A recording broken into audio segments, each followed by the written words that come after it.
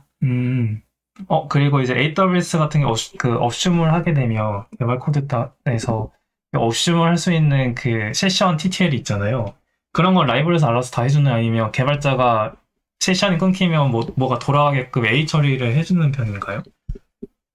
로컬에서 개발할 때 어쉬움을 하게 되면은 그냥 제 경험상으로는 그냥 개발자가 다시 어쉬움을 하는 게 있고 그 EC2 같은 경우는 어쉬움을 하게 되면 사실 어쉬움이라는 게 애매하긴 하지만 인스턴스 자체가 1시간마다 리프레시를 해주잖아요. 네네. 그렇기 때문에 그걸 구현하기는 좀 어렵고 그 권한이 필요하다라고 하면 그 서버를 예를 들어 서버를 띄우거나 아니면 무언가 로직을 실행할 때 내가 매번 어쉬움을 한다던가 그런 로직을 넣지 않는 한은 보통은 해당 세션에 뭐 인바이러먼트를 업데이트해서 뭐 띄운다던가 이런 방식을 쓰고, 웬만하면은 AWS의 특정 어슘을 해야 된다 이런 거 안 만들려고 해요. 배포를 하기 전까지. 그러니까 로컬에서 만약 내가 그쵸. 부득이하게 배포를 해야 되던가, 뭐 로직을 체크해야 되던가, API를 찔러보던가, 뭐 AWS 리소스를 줘야 하지 않는 이상 웬만해서 안 해요. 뭐 예를 들면 ECR을 땡겨야 된다 이런 거 이제 어슘 해야 되잖아요. 네네. 퍼블릭으로 네. 오픈하지 않는 이상은. 그런 경우를 제외하고는 거의 안 하려고 하죠. 로컬에서 다 해결할 수 있게. 왜냐면 만약에 그렇게 되면 인터넷이 안 되는 환경에서 개발 못 하잖아요. 맞아요. 네, 그런 것들 조금 챙기려고 하는 편이죠.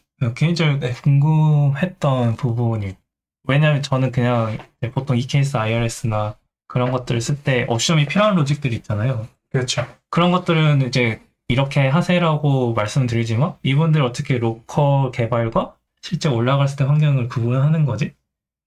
그냥 개인적으로 궁금했던 부분이었어요. 일단은 그 IRC든 뭔가 내가 어떤 권한, 그러니까 어쨌든 어씀 같은 것도 다 권한에 대한 문제잖아요. 맞아요. 그러니까 권한이라는 거는 AWS에 대한 권한이기 때문에 AWS 특정 서비스를 예를 들어 로컬에서 모킹을 못하는 경우가 아니고서는 사실상 AWS 권한이 필요하지 않아야 정상인 거죠. 맞아. DB, RDS 이런 네네. 거. 예를 들면 AWS 리소스를 자동화하기 위한 프로그램이다. 이러면 이제 AWS 리소스가 당연히 필요한 건데, 네. 그게 아니라 우리가 일반적으로 뭐 SNS 음. 서비스든 뭔가 서비스를 개발할 때는 로컬로 다 띄울 수 있어야 되거든요. 네네, 맞아요. 요즘은 로컬 스택 같은 거 사용하면 AWS 다 모킹할 수 있으니까, 네네. 로컬에서. 네네. 그래서 그런 것들을 해서 그 개발은 최대한 로컬에서 하고, 그게 그냥 그 로컬에서 개발했던 건 로컬 스택이든 뭐 AWS 리소스가 아닌 뭔가 로컬에 뭔가를 바라봤다면, 서비스가 올라가면 이제 프로덕션에 올라가면 프로덕션에서 그 프로덕션 환경에 있는 리소스를 바라볼 뿐이고, 거기에 필요한 권한들을 그냥 IRSA든 뭔가를 통해서 네. 주입을 해주는 거 정도로만 생각하기 때문에 로컬에서 로직 개발할 때 보안 때문에 안 되는 경우는 많이 없을 거예요. 근데 올라갔을 때 왜 안 되지? 이제 이러다 보면 뭐 KMS 권한 없고, 뭐 네네. 이런 권한 없고, 저거 권한 없고, 이런 경우들이 있을 수는 있겠죠. 결국에는 IRS이든 IAM이든 결국에는 이게 뭘 하는지를 잘 보면은 이 가지고 있는 이 롤이 AWS에 있는 서비스를 호출할 수 있냐에 대한 API 통신에 대한 권한이거든요. 네. 네, 그렇기 때문에 일반적으로 보통 개발을 할 때는 AWS를 호출하지 않으면은 권한이 필요 없죠. 뭐 예를 들어서 그렇죠. S3에 있는 데이터를 뭐 업로드를 한다던가 뭐 그런 기능을 하는 동작을 하는 어플리케이션이 있다, 뭐 파드가 있다라고 하면 당연히 그 파드에 속해 있는 롤에는 특정 S3에다가 뭐 푸드 오브젝트를 한다던가, 네. 아니면은 겟 오브젝트를 할 수 있는 이런 권한들이 있어야겠죠. 맞습니다. 네, 이제 그런 것들을 사실은 로컬에서 개발할 때는 모를 수 있어요. 왜냐면 로컬에서 개발할 때 권한이 그게 다 있는 상태일 수도 있으니까. 근데 실제로 파드가 떴을 때 어플리케이션 동작을 안 하는 경우에는 그런 부분들을 찾을 수 있는 거고, 이제 그걸 찾을 때 이제 클라우드 트레일 같은 로그들을 잘 보면서 뭐 403 에러가 나는지 이런 것들을 보면서 그러면 이 파드에 설정되어 있는 롤의 권한이 이 S3에 들어가는 권한이 없구나라는 걸 인지하고 이제 하나씩 추가하는 거죠. 이제 그래서 이제 개발 단계, 검수 단계, 운영 단계를 나눠서 보통 저희가 개발이나 뭐 데브 스테이지, 뭐 프로드 이렇게 구분해가지고 차근차근 올라가잖아요. 그런 것들이 다 이제 그런 것들을 장애나 문제점들을 최소화하기 위해서라고 저는 생각합니다. 감사합니다. 제가 또 궁금한 게 많아요. AWS도 클라우드 환경이나 아니 온프레미스든 개발 환경과 그리고 운영 환경은 보통 분리하는 편이잖아요. 네트워크망을. 근데 이 개발 환경과 운영 환경을 서로 네트워크를 연결시키는 필요가 있을 때 과연 연결시켜주는 게 맞는 건가? 개발 환경과 운영 환경은 분리돼야 되는 건데. 보통은 사실 분리를 하는 목적을 잘 생각해야 돼요. 그러니까 왜 분리하냐라고 했을 때 개발 환경은 결국에는 외부에 오픈할 필요도 없어요. 네. 두 번째는 얘네들 아직 불완전한 어플리케이션이에요. 네. 완벽하게 뭔가 보안적으로 검증을 받거나 한 게 아니에요. 그렇기 때문에 지켜야 돼, 보호해야 되는 자산인 거죠.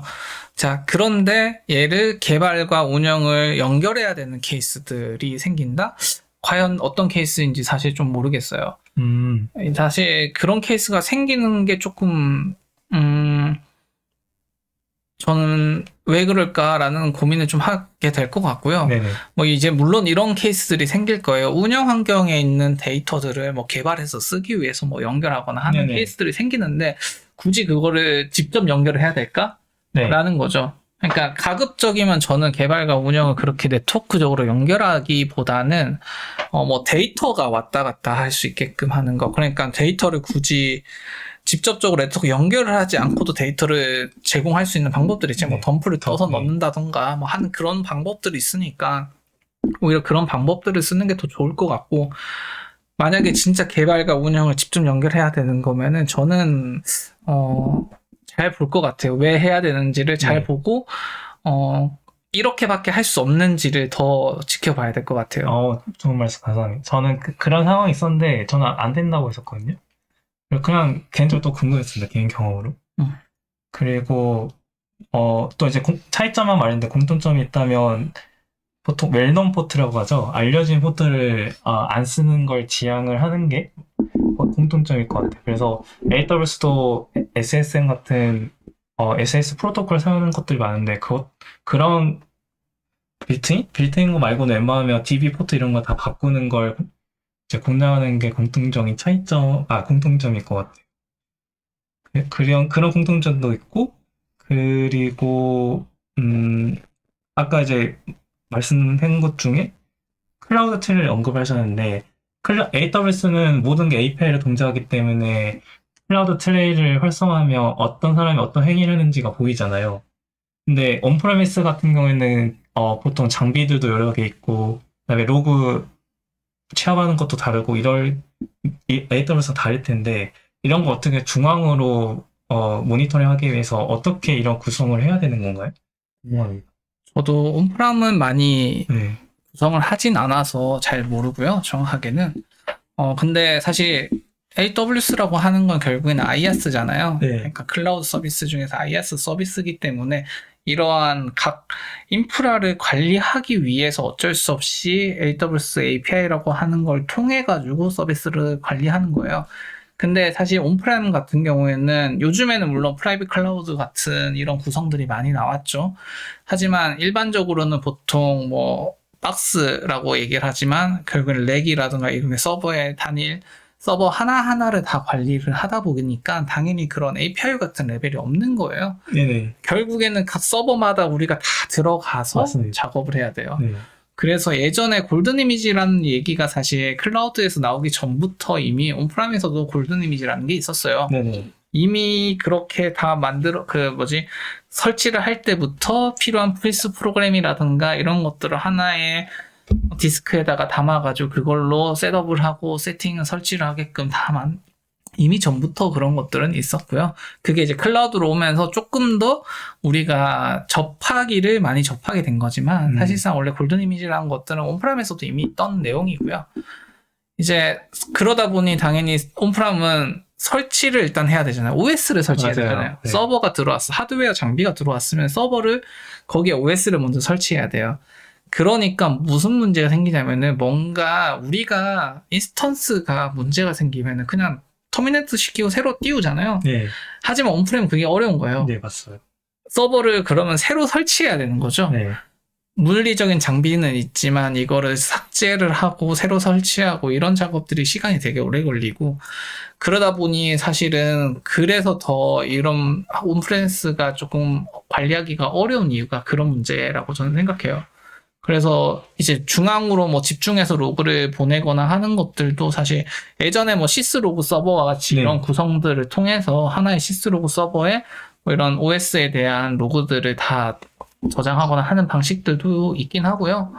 뭐 요즘에는 워낙에 이런 보안에서 얘기하는 이런 로그 솔루션들이 많이 좋아진 게 있거든요. 뭐 스플렁크라든가 이런 옛날부터 있던 그런 광자들, 뭐 그리고 심이라고 하는 이런 솔루션들도 많이 나와서 그런 걸 통해 가지고 로그를 한 군데 취합하고 이제 취합된 로그들을 뭐 원격에서 모니터링 한다던가 이렇게 할 수는 있지만 사실 비용적으로 너무나 많이 이제 맞아요. 비용이 너무 많이 나와요, 네. 사실. 네. 로그라는 게 결국에는 다 스토리지거든요. 네. 데이터를 저장하는 스토리지고 이 로그라는 것 자체가 너무 많이 쌓여요. 실시간으로도 쌓이기도 하고 실시간으로 엄청 많은 로그들이 쌓이는데 결국에는 이 스토리지 안에 이 데이터들이 계속 읽고 쓰기를 반복하겠죠. 결국에는 이 스토리지를 잘못 관리하면은 이 스토리지가 만약에 예를 들어서 뭐 1테라짜리 스토리지를 뭐 100개를 쓰고 있어요. 그 중에 한 개만 이 스토리지가 고장이 나서 데이터를 못 쓴다. 이 데이터를 복구할 수 없다라고 하면 결국에는 우리는 1기가짜리의 로그를 날리는 거예요. 그럼 네. 나중에 문제가 생겼는데 이 날린 이 스토리지 물리적인 장비에 있던 로그로 우리는 증명을 해야 하는데 증명을 못하는 상황이 오는 거죠. 네. 이제 그런 문제들 때문에 스토리지 관리도 되게 어려워요. 그렇죠. 저희들이 사실 온프라임을 많이 안 해본 사람들은 이런 하드웨어적인 폴트가 생겼을 때 어떤 문제가 생길지를 감히 상상을 못해요. 왜냐하면 S3가 버킷이 뻥나는 경우가 있다라는 가정을 하잖아요. 네. 네, 근데 저희는 가정을 하지 않아요. S3가 뻥난다, 버킷이 뻥난다는 가정하지 않아요. 네. 왜냐하면 그거에 대한 SLA는 거의 99.99%거든요. 네. 하지만 물리적인 장비는 뻑이 나요. 그렇죠. 고장이 나요. 네. 어쩔 수 없이. 이제 그렇기 때문에 물리적인 하드웨어에 대한 장비가 되게 더 관리하는 게 어렵고, 그래서 이중화, 뭐 백업 이렇게 다 하는 이유들이 그런 문제들을 다 미리 경험하신 선배님들이 이제 다 이런 문제들이 있을 수 있으니까 더 관리하기 위해서는 어떤 것도 해야 되고 어떤 것도 해야 됩니다. 라고 해서 이런 것들, 이제 ISMS와 같은 이런 인증 기준들이 자꾸 나오는 거예요. 저도 제가 경험한 거 아니고 제 옆에 있던 사람이었는데, S3를 온프레미스에서 파는 솔루션 업체들이 있어요. 근데 그 S3 솔루션이 스토리지가 어떻게 잘 안 돼서 동절 안 하는 거예요, S3가. 근데 그 솔루션 업체도 포기한 걸로 알고 있거든요. 한 달쯤 거쳤는데 스토리지가 한번 맛이 가기 시작하면 복구 자체가 힘들더라고요. 그래서 뭔가 이제 보안적인 거 떠나서 클라우드랑 온프레 사용할 때 그런 하드웨어 이슈를 고려해야 되는 거 차이점이 있을 것 같아요. 그리고 마지막으로 제가 이제 물어보신 건 또 마지막 하나 있는데, 보통 이제 온프레미스든 클라우드든 만약에 프로비저닝 할 수 있는 API를 제공해주면 그 API를 통해서 프로비저닝을 하잖아요. 뭐 VMware가 됐든 아니면 AWS API가 됐든. 근데 궁금한 거는 AWS 클라우드는 테라폼을 좀 많이 사용하는데, 테라폼 스테이트에는 평문으로 저장이 되잖아요. 저희가 아무리 테라폼을 암호화해서 비밀번호 저장을 한들 누가 S3에 접근할 수 있는 권한이 있다면, 가정을 하면 결국 그게 평문으로 저장이 되는데, 그러면 이게 보안을 안 지키는 거라고 볼 수 있는가가 개인적으로 궁금합니다. 어려운 주제인 것 같은데. 비밀번호와 같은 값들은 사실은 아까 얘기한 것처럼, 그러니까 이게 유출이 되었을 때 너무나 리스크한 값이잖아요. 네. 사실 그래서 가능하면 저는 그런 값들을 굳이 테라폼으로 관리해야 되냐라는 이제 질문을 먼저 하고 싶고요. 오히려 그러니까 저희가 테라폼으로 이렇게 관리하는 목적이 정확해야 돼요. 네. 테라폼은 결국에는 이 코드로서 형상을 만드는 거잖아요. 네. 만들고 그거를 계속 유지하는 게 목적인데, 과연 그러면은 그거를 이런 비밀번호와 같은 이런 시크릿 매니저를 테라폼으로 관리하는 게 과연 옳은 행위일까? 라는 게 저는 오히려 더 질문에 맞는 답이라고 생각을 해요. 감사합니다. 더 좋은 우무현답을 해주는. 네, 그래서 가끔 저도 시크릿 매니저를 테라폼으로 관리하는 경우를 봤을 때 과연 이게 올바른 해답일까? 그리고 오히려 이런 시크릿 매니저가 가지고 있는 가장 큰 장점이 결국엔 로테이션이거든요. 그렇죠. 이런 로테이션 기능을 테라폼으로 쓰게 되면은 쓰지를 못해요. 네, 형상이 맞춰져 있는 거. 맞아요. 그렇기 때문에 오히려 시크릿 매니저와 같은 이런 것들을 테라폼으로 관리하는 게 더 용도나 목적에 맞지 않은 것 같다라는 생각을 저는 종종 합니다. 좋은 말씀이네. 그러면 그런 것들은 AWS 콘솔에서 직접 수정하는 게 좋을까요? 사실은 저는 그거가 더 맞지 않나라는 생각은 하고요. 사실 오히려 그게 더 저는 올바르게 운영하는 방법 중에 하나라고 생각은 해요. 네네. 근데 이제 뭐 테라폼을 관리하면 여러 가지 장점이 있겠죠. 네. 당연히 뭐 사용자들한테 뭐 권한 안 주더라도 값들을 수정하거나 할 수 있게끔 한다던가 뭐 여러 가지 이런 권한들을 제어하는 방법에서 이런 장단점은 있을 수 있지만 사실 생각해 보면은 결국에는 크게 차이가 없어요. 그러니까 권한을 안 준다라는 거에 대한 기준 자체가 콘솔에서는 못 보지만 결국에는 코드로서 이거를 값들을 관리하기 위해서 권한을 줄 수밖에 없거든요. 네네. 예. 그렇기 때문에 어쨌든 누군가는 이 값을 볼 수밖에 없고, 네. 누군가는 이 값을 수정할 수도 있고 삭제할 수도 있다라는 거예요. 네. 사실 그래서 저는 굳이 시크릿 매니저가 가지고 있는 로테이트라고 하는 이 좋은 기능을 못 쓰면서도 그걸 포기하면서도 이거를 테라폼을 관리해야 되냐? 라고 하면 저는 퀘스천을 계속 하고는 있어요, 머릿속으로는. 네. 좋은 말씀 감. 저도 계속 개인적인 생각 중에 하나입니다. 근데 이제 물론 이제 테라폼을 관리하면 장점은 있죠. 뭐냐면은 옛날에 우리가 입력해놨던 그 값들이 무엇이었는지 추정이 이런 히스토리로서 추적이 가능하다는 게 사실 가장 큰 장점이죠. 네. 그러니까 히스토리성은 있지만 로테이트를 못한다라는 가장 큰 단점이 있고 물론 이제 로테이트를 할 수도 있어요. 뭐 이그노 체인지라든가 이런 걸 네. 통해 가지고 값들을 뭐 안 할 수는 있지만 반영을 안 할 수도 있긴 한데 그럴 거면 히스토리 관리하는 게 별로 의미 없어지는 거죠. 그죠. 이그노 한 순간 추적이 안 되니까. 맞아요.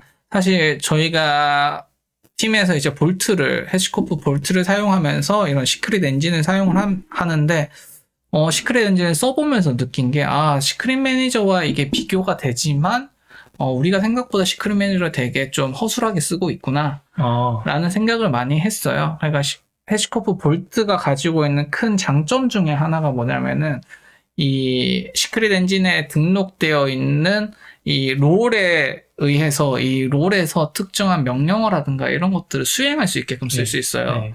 그 말은 우리가 물론 이제 AWS의 그 시크릿 매니저의 로테이션 기능들을 직접 개발하는 것과 좀 다를 바는 없지만 그래도 조금 더 사용자 친화적으로 사용할 수 있다라는 게 해시코프 볼트의 시크릿 엔진의 큰 장점이라고 저는 느꼈거든요. 네네. 그렇게 저는 오히려 시크릿 매니저를 저희가 좀 사용해야 되지 않을까? 그래서 파라미터 스토어를 가지고 고정적으로 변경하지 않은 고정적인 값들은 파라미터 스토어를 사용하고 조금 로테이트가 필요한 값들 이런 것들은 저희가 오히려 적극적으로 시크릿 매니저를 많이 사용하는 게 조금 좋을 것 같은데 문제는 이제 관리의 난이도가 엄청 높아지죠. 맞습니다. 네, 파라미터 스토어는 기본적으로 이제 그 리스트나 이런 맵 방식을 지원하지 않기 때문에 개발자 입장에서도 이걸 하나하나 참조하는 게 어려울 수밖에 없고 네. 관리하는 저희 데브옵스에서 운영할 때 또 당연히 관리해야 되는 리소스가 많아지죠. 네. 이제 그러한 장단이 있다고 저는 생각을 합니다. 감사합니다. 정말 답변 잘 해주셔서 더 이상 추가 질문 없을 것 같아요. 그리고 개발자 입장에서 아까 그 하드 코딩을 하지 않는다고 아까 잠깐 언급했었는데 개발자 입장에서 그냥 하드 코딩을 하지 않는다면 방법이 두 개밖에 없을 것 같아요. 제 생각에는 코드에서 암호화해서 저장해서 코드 실행 중에 복화를 하든지 아니면 AWS 시크릿 매니저 같은 외부 프로바이더를 접근해서 가져오든지 그 두 가지 방법이 있을 것 같은데 곤수님은 어떤 방식을 더 선호하시나요? 일단은 외부에서 가져오는 게 저는 더 좋고 그 내부에서 암호화하게 되면은 값이 틀어지는 경우에 외부에서 네. 바꿀 수가 없기 때문에 네네. 배포를 매번 해줘야 되는 이슈가 있죠. 네. 그렇기 때문에 형상이 안 유지될 수도 있다는 거. 근데 그 외부 프로바이더를 사용하게 되면 보통은 프로바이더 바꾸는 순간 얘가 자동으로 뭐 리로더를 안 쓰면 옛날 걸 보잖아요. 시크릿을. 그래서 보통 재부팅을 많이 하더라고요. 그래서 리부팅 하죠. 네네. 자동으로 바뀌면은 네. 리부팅하게 설계를 하죠. 아니면은 새로운 버전을 그러니까 리프레시를 리스타트를 하던가 서비스들을. 네네. 그럼 그 순간 바꾸는 순간 메모리 있기 때문에 장애 안 나겠네요. 네, 로드만 비밀번호가 메모리 있기 때문에 순간 장애가 생길 거라고 생각에는 안 날 수 있겠네요. 리스타트 자체가 만약에 그레이스풀하게 이루어지는 서비스라면 네. 안 나겠죠. 네네. 그리고 시크릿 매니저는 기본적으로 값을 변경을 하더라도 물려있는 세션에서는 기존의 값들을 유지하기 때문에 그런 문제는 발생하지 않아요. 기본적으로. 예, 시크릿 매니저가 가지고 있는 장점이 그런 거거든요. 그러면 데이터베이스의 비밀번호를 바꾸더라, 그건 자기가 있겠네. 비밀번호 바꾸는. 그것도 기본적으로 시크릿 매니저의 자동 로테이션 기능을 사용하면은 그게 안 돼요. 기존의 값들을 계속 얘가 가지고 있어요, 어느 정도는. 그리고 새로 세션을 맺는 것들은 이제 변경된 비밀번호를 사용하고, 예전에 맺혀져 있는 세션들은 어차피 이미 세션이 맺혀져 있기 때문에 그 예전 걸 사용하겠죠. 네. 근데 제가 알기로 그 시크릿 매니저 로테이션을 할 때 DB 걸 안 지울 거예요. 네. 그러니까 로테이션이라는 게 DB의 패스워드를 지우는 게 아니라 시크릿 매니저의 값을 새로운 걸로 교체하면서 그걸 DB에다 넣어주는 거거든요. 그러니까 DB번호 여러 개 생기는 거지 DB의 베이스 패스워드가 사라지지 않기 때문에 기존 걸 써도 접근 다 돼요. 감사합니다. 이거 해봐야겠네, 개인적으로. 감사합니다. 왜냐면 지우면 안 되죠. 왜냐면 나중에 재시작했을 때 문제될 수 있잖아요. 세션이 끊었다 다시 연결하는 경우에 문제될 수 있기 때문에 바꾸지 않아요. 순간 그런 게 생각했는데 잘 되어 있는 것 같아요. 그러면 이제 차이점보다는 많은 주제 이야기했는데 이걸로 종료를 하고 다음 주제로 넘어가도록 하겠습니다.